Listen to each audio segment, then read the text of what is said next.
Hello, today I'm going to be talking about a flush valve assembly in the toilet. There are a few different types. This one is fairly standard. It's that shape mechanism. This spud goes through the bottom of the tank and the water goes down through here and into your toilet bowl.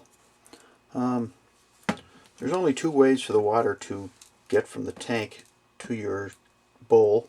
And that's either through the standpipe in the top here, or when the flapper is lifted, or it's leaking. So if it is leaking, it's just a matter of taking the flapper off the two ears, lifting it up, and then unhooking it off the handle. I do that way there I'm not chasing the handle down inside the tank, or not chasing the flapper down inside the tank, I should say. And there are a few different types of flappers that go on. This one is a fits-all, and what you do with this, you just remove the center part here. I actually do like this style, and there's a good reason why. It's just a matter of hooking that back on there, bringing it up, and hooking it on the handle. Now, the fits-all actually will work on just about all toilets. The nice part about this is there's a good clasp on top there that you can just you hook into the handle, release it, and you're set to go. You adjust your chain length, and when you go to adjust your chain length, you don't want it too tight. You just want a little bit of slack in it, like so, and your toilet will flush fine. If you're standing there and you have to hold the handle in order for your toilet to flush, the problem is the chain is too long. So it's just a matter of coming up a link or two, and you should be all set. Now there's another style that they do have. This is off a crane toilet. This is for a crane toilet, I should say.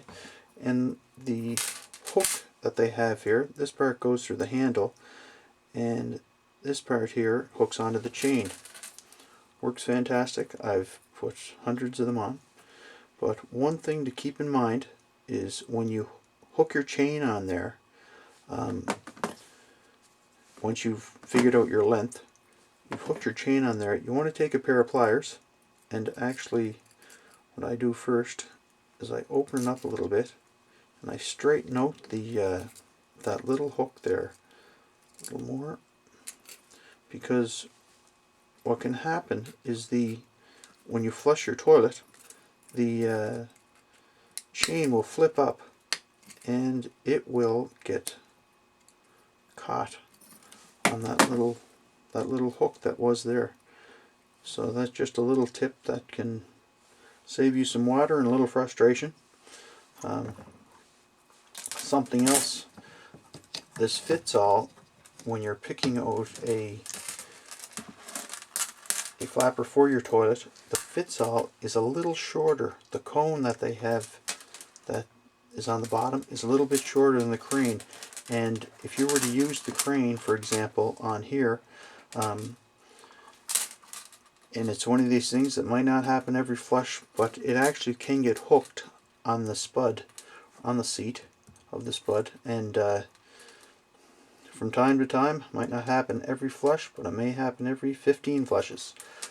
I found that out chasing a toilet tank a couple of times, and I end up going with a fits-all, and it worked fine. This is another flapper that